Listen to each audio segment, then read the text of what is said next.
That being said, let's move to the next topic, Barrister. Um, Now, we there is this video that is actually trending online. It's I think it's about a minute or a minute plus video, where we had suppose I don't know. They claim that it's Shetima's voice, the vice president's voice, and Ibukule Amosun, right? Voice. I don't know. First, I listened to that voice clearly. Do you think that voice is Shetima's voice? Did you hear that? Did you feel the same I thing? heard it, but I don't think it's the vice president's voice. Yeah. But there He- is a Shetima who is the president of Arewa Youth Consultative Forum. I believe that is him talking. Mm. yes, because But I don't honestly, think it's the voice when I of the did it, vice. It's not the voice of the vice president. yes, I did a monologue on that. I listened, even to be fair, I was trying to be fair to the vice president because I listened to that voice. That voice didn't sound like the vice president's voice because I know vice president very well. I know his accent. He has a peculiar accent, a sort of that. There are ways he pronounces things, a sort of that. That didn't hit me. I didn't feel that, a sort of, and I stated that on my monologue that honestly, I doubt this is the voice of the president, vice I president. believe it's the voice of Shetima, who is the president of Arewa Youth Forum, not Okay. the vice president. Okay. I think we are both on the same page on that because I doubted that myself actually. And now, what is your take on that threat? Everything said there. I actually did a monologue on that, I think, a few days ago. What do you think? What's your thought on that? And for viewers who do It, not know, excuse me, sorry, for viewers who are not, probably this is strange news to you. We have this video circulating where the so-called the Arewa, I don't know, his name is Shetima. People say it's the vice president's voice, but Barrister Manta and I think it is not. Barrister Manta says it's Arewa, a head of Arewa consultative group or whatever. His name is Shetima. His voice was heard there, and the other person was Ibukule Amosu, but the person Ibukule Amosu literally, I think, basically didn't say much. He didn't say. I think he only uttered one in affirmation, just one word, and the other thereafter he wasn't. He was just kind of. It was just. It was just literally not responding in words. Actually, didn't respond in words. So on that clip, there is this threat of sidelining Igbos, a sort of a kind of making Igbos feel feel they are aliens in Nigeria. They are no longer part of Nigeria or thereabout. Trying to actually force them into different treatment from other tribes. A sort of. So I don't know. You may go. I think it's on our platform. Just go search for it on our platform. You can see the video as well. Barrister, so please, what's your thought on that? well, all that was said in that video has been said before. If you watch an interview of Sir Ahmadu Bello, the Premier of the Northern Region, by a foreign journalist back in the days of independence, the words are almost the same thing. It's the same thing that he said then when he was asked about the penchant of the Premier of the Northern Region for employing expatriates from abroad instead of indigenous Nigerians like Igbos who had the education and the capacity then. He went into a long talk narrating how it was a deliberate policy to employ foreigners, and in the absence of foreigners, other Nigerians apart from the Igbos. Because according to him, he said the Igbos are domineering. When they come to a place they want to dominate. I'm sure you must have come across that video. Yeah. So what was said in this recent video is just a rehearse of what the Sadowna said back then. But you have to understand that it is a product of let me put it this way, is a product of envy. Because if you look at, we should be celebrating the Igbos as very industrious people. Yeah. Any country would be happy to have the Igbos. That's just the truth. The challenge, they're there too. There's no environment that they cannot, Thriving. they're not go. No matter how difficult, no matter how dangerous to themselves, the Igbos go. You can't find any other tribe with that kind of determination, with that kind of industry. The situation in Nigeria now, if you come to Nigeria as a country, the only area where you can talk of indigenous manufacturing that will sustain a country is in the East. They are a plus to any country and to Nigeria. They should be celebrated. All these places that the Igbos go, nobody gives them free tickets. The shops they have, the land they occupy, they buy it with their sweat. So I see it as a product of envy. When you are having, even without being a tribe, if you have people together in this and you see some people are succeeding more because of their hard work, you see definitely the other people will be envious of them. So the situation has come to such an extent that if you are suffering, you try to look for a scapegoat. And the scapegoat is your neighbor who is succeeding by his sweat, because these people are actually, you see them in the shops from morning till night. You see them on the road. You see them in the most remote villages. Yeah. And if the truth is that if these people are not in those villages, those people will not even get essential things to buy for daily life. They are the people that carry trade and articles of trade to these villages. So I always wonder why we should not celebrate the Igbos. We should. I have no issue with them. It is not a question of superiority. It's a question of industry, which is different from superiority, especially who works harder than the other will naturally succeed more. Yeah. Now, come back to politics. Go back to 1979. You know, in 79, the North, led by MPN, which was the majority party in the North, there were other parties, the PRP, the GNPP by Waziri. PRP by Aminu Kano. But the dominant party in the North was the MPN. They allied with the Igbos of the Southeast. At that time, the person that was the group that was abused was the Yorubas, was Awolowo and the Yorubas. It was politics. Awolowo refused to ally or join the government of Shagari. So the hatred was directed against Awolowo and the Yorubas back then. Now you come to translate it to now, the same northern establishment has allied with the Yorubas. So the anger and the hatred is now directed against the Igbos. But even apart from politics, this envy and hatred has never been deep down. It is always just below the surface. Yeah. For the reasons I gave you of the success that the Igbos achieved, that elicits envy from other people. Because you come to my place, in a few years, I'm still where I used to be, and you have already gone far. So it's bound to have that kind of feeling. I do not think this kind of thing is healthy for a country that wants to develop.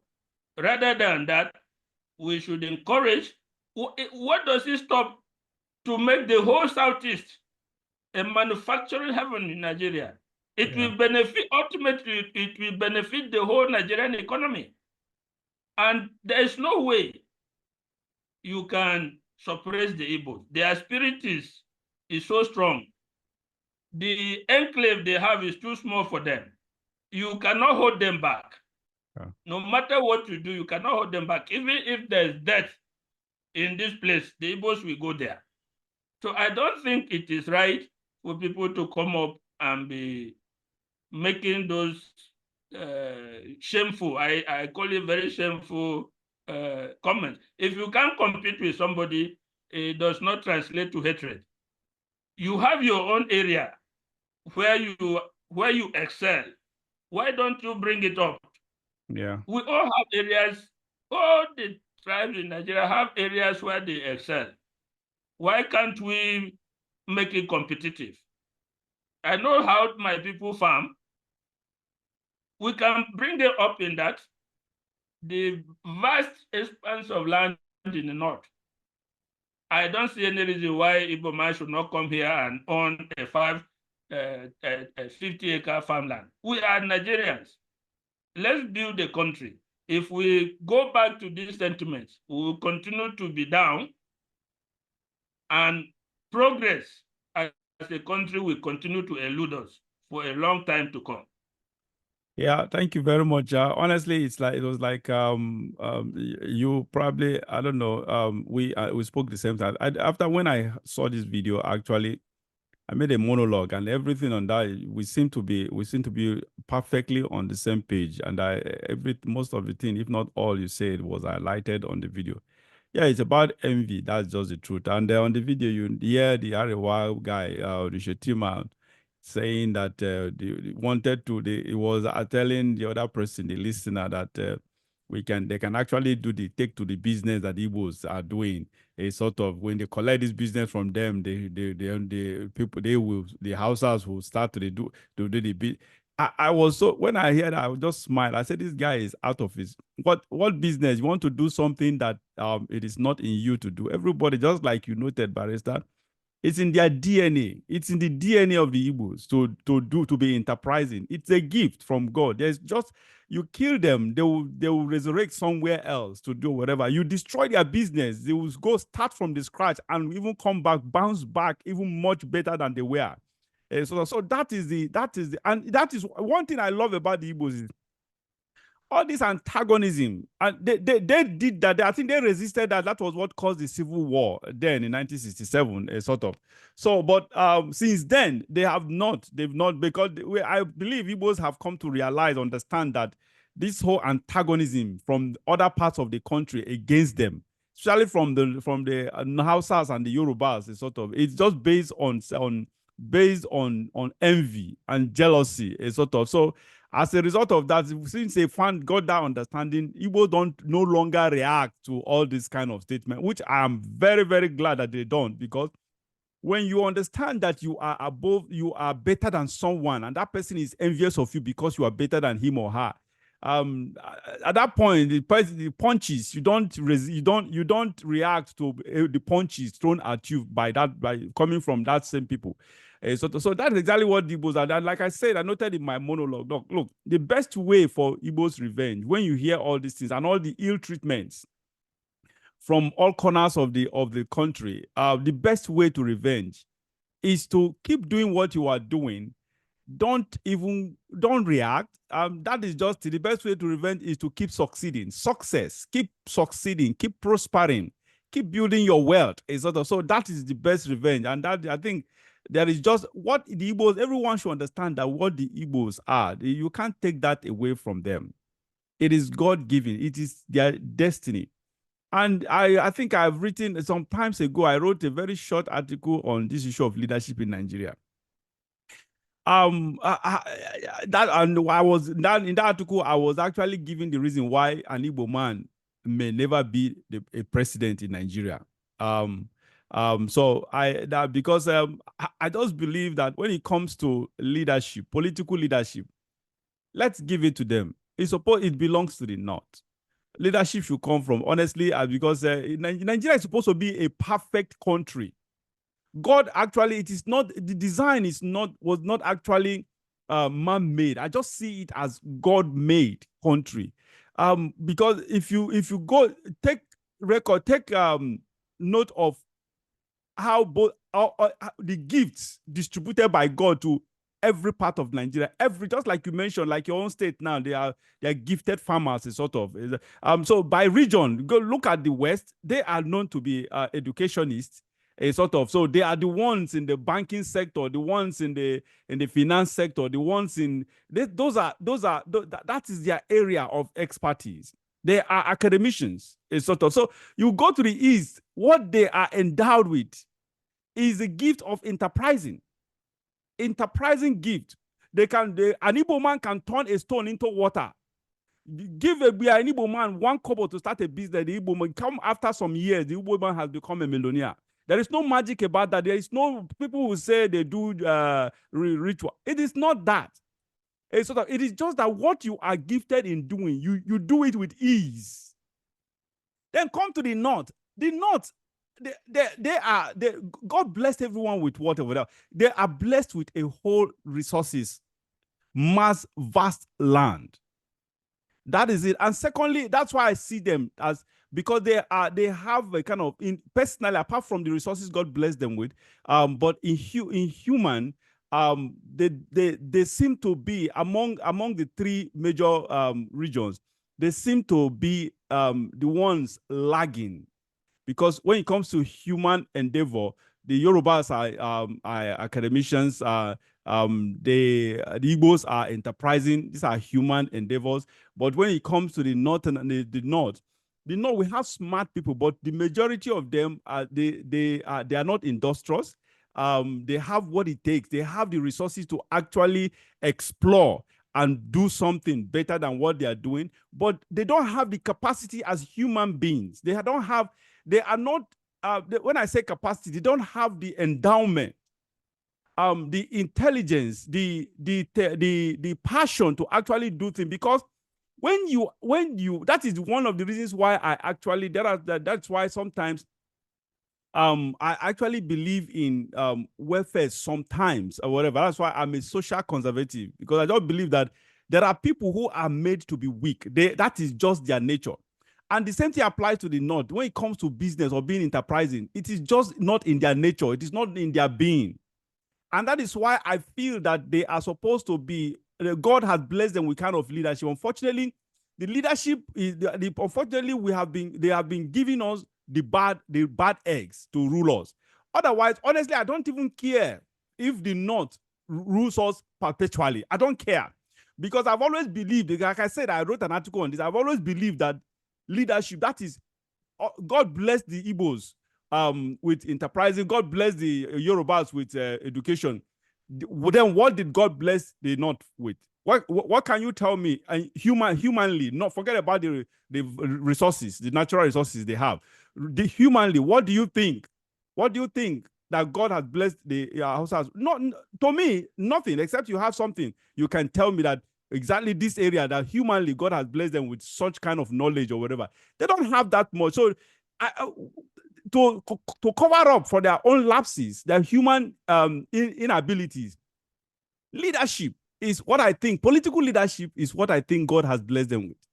And that is why, like I said earlier, honestly, I don't mind if a Northern, as long as what my own desire is for them to give us the best, for them to give us the best leadership in Nigeria, a leadership that can actually be up and doing and make the country better.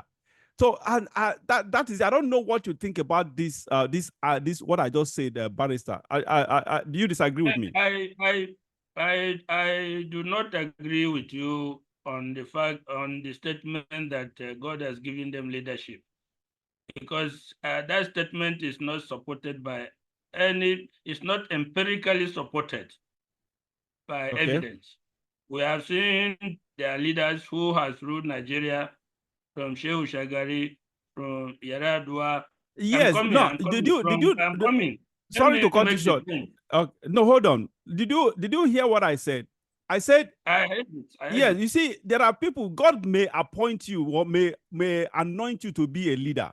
It's just like Jeroboam. Jeroboam in the Bible, after Solomon died, Jeroboam was actually appointed to be the leader. God ordained him. He was asked to be ordained to be the king of Israel. But what happened?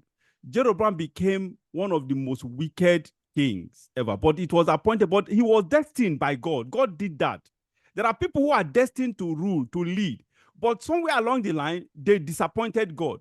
So if we had leaders, Northerners, all of them from the beginning to the end, who have ruled us and ruled us aground, it is not God's fault. It is not. It doesn't take away that. It doesn't take away that gift. That probably that it does not speak against the notion that God has actually blessed them with leadership. God can bless you with something and you mismanage it. So that is my point. Let me. My views on this are slightly different.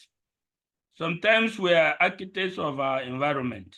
Yes. How we react and go about it is sometimes conditioned not just by our genes, but also by our environment. The problem of the North, far North, is the problem of feudalism that has refused to upgrade. That if you know, there was feudalism in the Yorubas, but they have quickly outgrown it. That has not happened in the North. The North has a whole lot of brilliant, very intelligent people. If you see them now that they are going to school, some of them are going to school, they are excellent, they are doing well. But then you need a pool. You need a pool of a good number of them to hijack the feudalism and direct it towards progress. That is what is lacking. Somebody gave an example. He asked the question why people are going to China to manufacture. And he said the wrong assumption had always been lack of that cheap labor. But investigation shows that it was not cheap labor. It's availability of quality personnel. That in the US, the kind of personnel you need for high-tech manufacturing, if you call for people, you get one room. In China, if you call, you get one football field. They are in abundance. The technical expertise, the personnel that will run modern production. In the North here, you have few educated people. The feudalist system has persisted even up to today, and it has limited the progress of the North as a whole. It has cast them as people lagging behind. Whereas by nature of being human,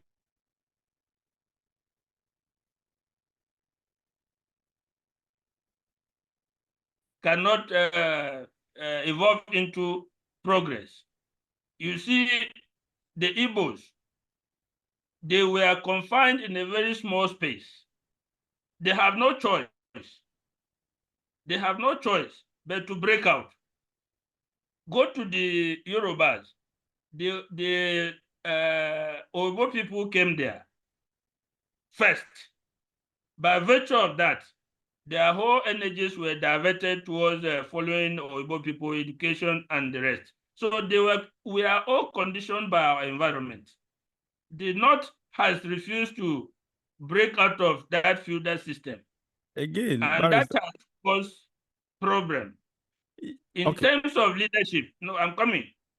If you go back to Usman Danfodio, and even before him, the Hausa states, yes, we agree they were organized states with rulers, with armies.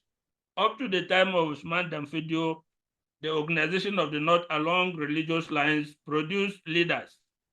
But the leaders that operate within the feudal system were not able to bring out or to modernize that feudal system for the benefit of the people.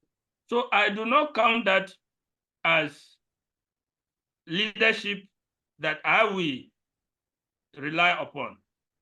Rather, because we are a country of divergent tribes and groups, I will not and will never support a system where you say, okay, let these people be ruling us always.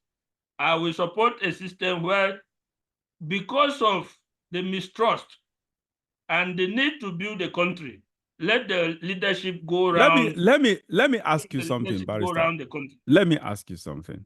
This simple question, and answer me sincerely.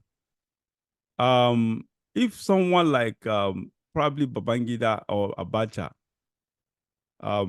had ruled us well and led us into prosperity, do you think anyone could have, any part of other region apart from the north could have been talking about it is our turn and not their turn? Do you think that could have arisen?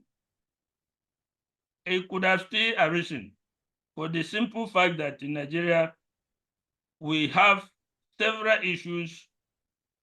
Apart from pride, I am a thief man. I would like to have the opportunity to rule Nigeria. The Igbo man is an Igbo man. He would like to have opportunity to rule Nigeria. So also an Idoma or a Yoruba man, irrespective of whether the other person has ruled well or not. I will also want to have the opportunity to rule. Now, Babangida ruled, Abacha ruled, Buhari ruled. None of these ones are an example of good leadership.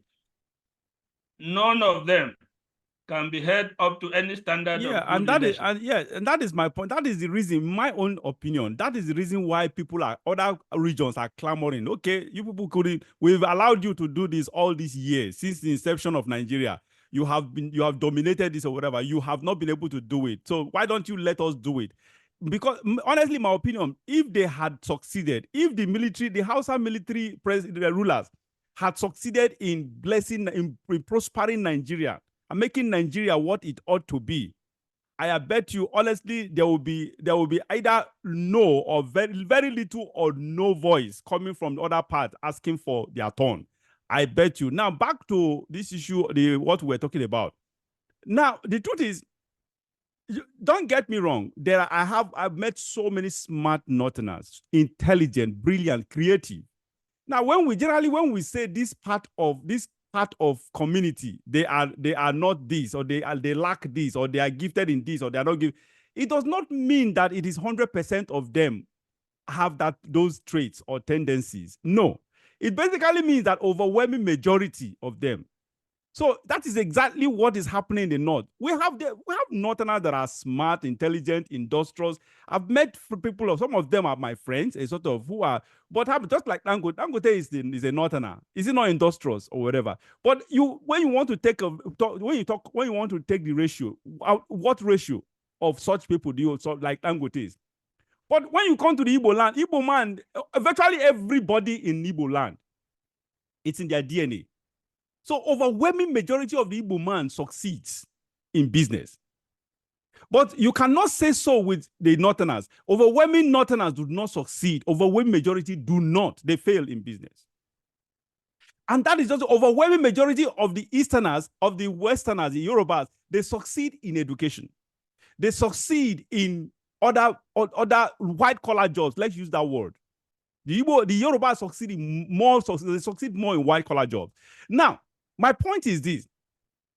The truth is, honestly, I've taken it from most of my thoughts and opinion always comes from the Bible, comes from the spiritual angle. Because there is a portion even in the book of Isaiah where God said, where it is written that power comes from the north. Now, the truth is, no matter what, because like I said, I've held to this view.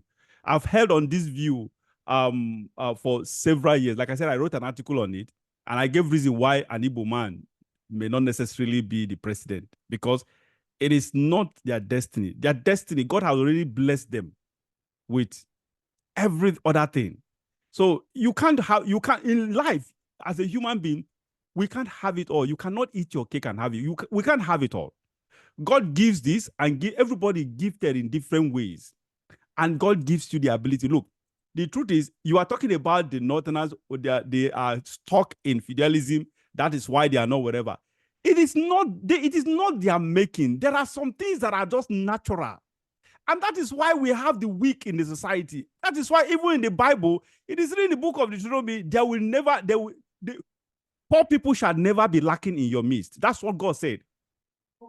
And it is God that created all of us, but the poor will never. That means there are people who, no matter what they do, no matter how hardworking they are, this is what I'm saying now. You can go to the streets or to various locations and see to yourself.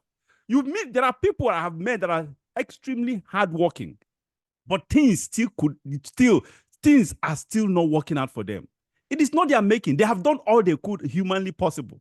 And that is the same God said that. If God said that, there will never be lacking. There will never lack the poor people in our midst. It means that whatever. So that we human beings, let me tell you one thing. While God has given us everything to succeed within our disposal,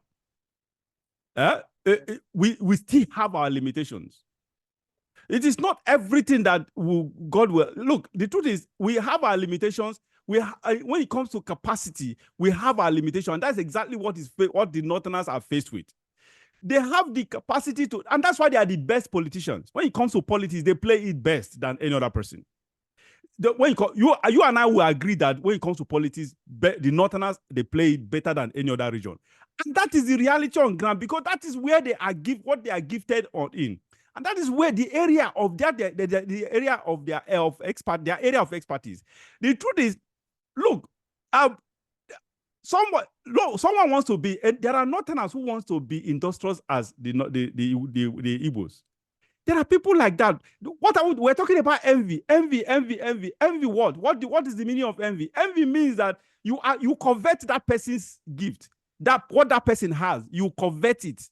A sort of. So you want to be like that person, and you cannot be like that person, and that's why you are envious. So some people who cannot control it, who have some kind of bad tendencies in them, they turn it to envy instead of actually, just like you noted, appreciating the gift that person has and try to see how you can work together to actually achieve better success. But because they have bad tendencies in the evil tendencies in them, they convert that to envy. To be like that, but they have limitation. Every human being, God has placed us with one limitation or the other. We desire to do this. We desire to whatever. Like even me as a human being, there are things I just admire. Sometimes I just wish I can do this. I try to do that, but the more I try to do it, I don't see the passion inside. I don't see look, if you are gifted, whatever you are gifted to do, whenever you are doing it, you do it with the passion. And beyond passion, because passion is what makes you to enjoy whatever you are doing. No matter how difficult it is, you enjoy it. But it is not like that. We have seen Northerners who went into businesses. So many of them. What happened? Give a Northerner business to handle. They will crumble it for you. Not all of them, but when we say overwhelming majority of them, that's what it means. So honestly, I understand that you are on the same different page, but me, I am coming from a different angle, and this is an opinion I've held for so many years. I believe that God has given them leadership. The only thing is that they have, just like so many kings in the Bible, who God anointed, but they abused it and became something else, became monsters. That the same thing applies to the North. That God has blessed them with leadership. That God has blessed them with leadership does not make them perfect, perfect leaders. But at the same time, it depends on them, because, like I said, God will give you something and expect you to utilize it. If you don't utilize it, that's left to you. It is no more God. It's not God's fault. That is honestly, that is my own opinion. I think. Well, let me say that I am not one of those who believe that leadership comes from God. A common phrase that you see people peddling about. I'm not one of those who believe that. We elect our leaders. Yes, I agree with you. I'm coming. Let me land. I believe that God has created a system and left us to operate within that system, much independently of him. So he does not come and appoint a president for Nigeria, does not come and appoint a president for this country. As people, when you start an argument, you say, after all, leadership is from God. It's not.